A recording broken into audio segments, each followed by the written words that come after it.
16 सोमवार व्रत प्रामाणिक कथा। एक समय श्री महादेव जी पार्वती के साथ भ्रमण करते हुए मृत्युलोक में अमरावती नगरी में आए। वहाँ के राजा ने शिव मंदिर बनवाया था, जो कि अत्यंत भव्य और रमणीक तथा मन को शांति पहुँचाने वाला था। भ्रमण करते समय शिव पार्वती भी वहाँ ठहर गए।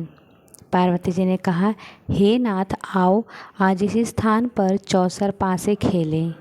खेल प्रारंभ हुआ। शिव जी कहने लगे, मैं जो जीतूंगा। इस प्रकार उनकी आपस में वार्तालाप होने लगी। उस समय पुजारी जी पूजा करने आए। पार्वती जी ने पूछा, पुजारी जी बताइए, जीत किसकी होगी? पुजारी बोला, इस खेल में महादेव जी के समान कोई दूसरा पारंगत नहीं हो सकता, इसलिए महादेव जी ही यह बाजी जीतेंगे।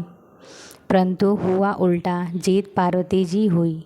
अतः पार्वती जी ने पुजारी को कोढ़ी होने का श्राप दे दिया कि तूने तो मिथ्या भाषण किया है।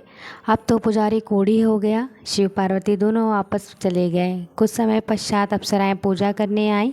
अप्सराओं ने पुजारी के उसके कोढ़ी होने का कारण पूछा। पुजारी ने सब बातें बता दी। अप्सराएं कहने लगी, पुजारी जी, आप 16 सोमवार का व्रत करें तो शिव जी प्रसन्न होकर आपके संकट दूर करेंगे।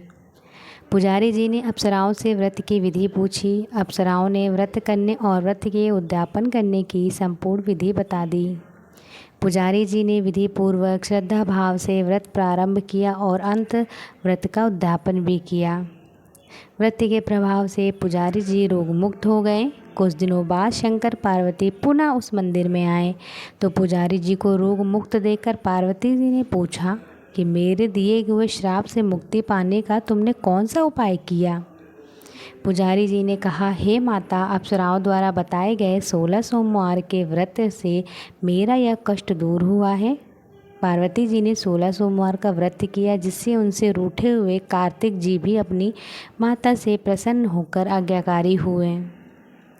कार्तिकेय जी ने पूछा, हे माता, क्या कारण है कि मेरा मन सदा आपके चरणों में लगा रहता है? पार्वती ने कार्तिकेय को 16 सोमवार के व्रत का महात्म्य तथा विधि बताई।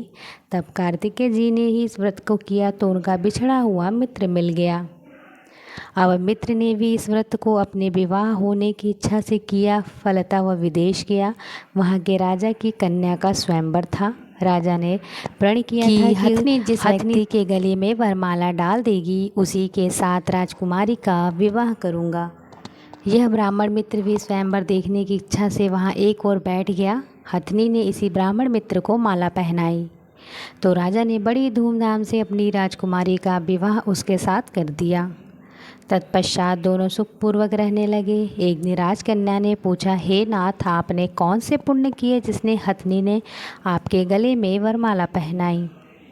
ब्राह्मण पति ने कहा, मैंने कार्तिकेय जी द्वारा बताए के अनुसार 16 सोमवार का व्रत विधि विधान सहित श्रद्धा भक्ति से किया, जिसके फल के कारण मुझे तुम्हारे जैसी सौभाग्यशाली पत्नी मिली।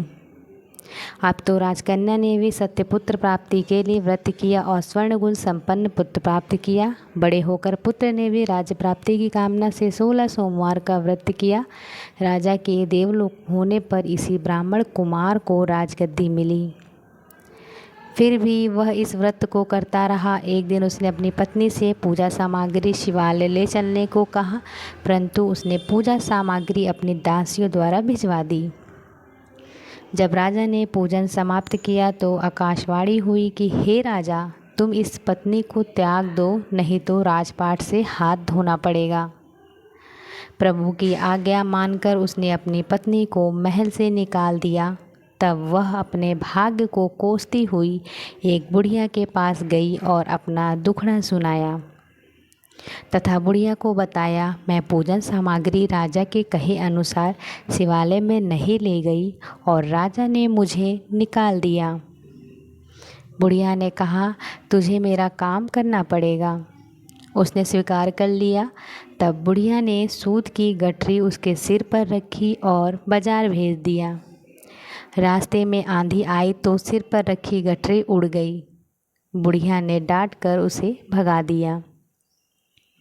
अब रानी बुढ़िया के यहाँ से चलते चलते एक आश्रम में पहुँची। गोसाई जी उसे देखते ही समझ गए कि यह उच्च घराने की अबला विपत्ति की मारी है।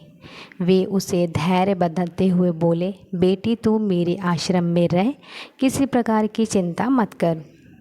रानी आश्रम में रहने लगी, परंतु जिस वस्तु को वह हाथ लगाती वह वस्तु खराब हो जाती।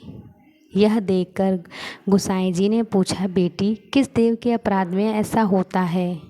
रानी ने बताया कि मैंने अपने पति की आज्ञा का उल्लंघन किया और शिवालय में पूजन के लिए नहीं गई, इससे मुझे घोर कष्ट उठाने पड़ रहे हैं। गोसाई जी ने शिवजी से उसके कुशल क्षेम के लिए प्रार्थना की और कहा, बेटी तुम 16 सोमवार का व्रत विधि के अनुसार करो। तब रानी ने विधिपूर्वक व्रत पूर्ण किया। व्रत के प्रभाव से राजा को रानी की याद आई और दूतों को उसकी खोज में भेजा। आश्रम में रानी को देख दूतों ने राजा को बताया। तब राजा ने वहां जाकर गोसाई जी से कहा, महाराज यह मेरी पत्नी है, मैंने इसका परित्याग कर दिया था, कृपया इसे मेरे साथ जाने की आज्ञा दें। शिव जी की कृपा से प्रतिवर्ष 16 सोमवार का व्रत करते हुए वे आनंद से रहने लगे और अंत में शिवलोक को प्राप्त हुए।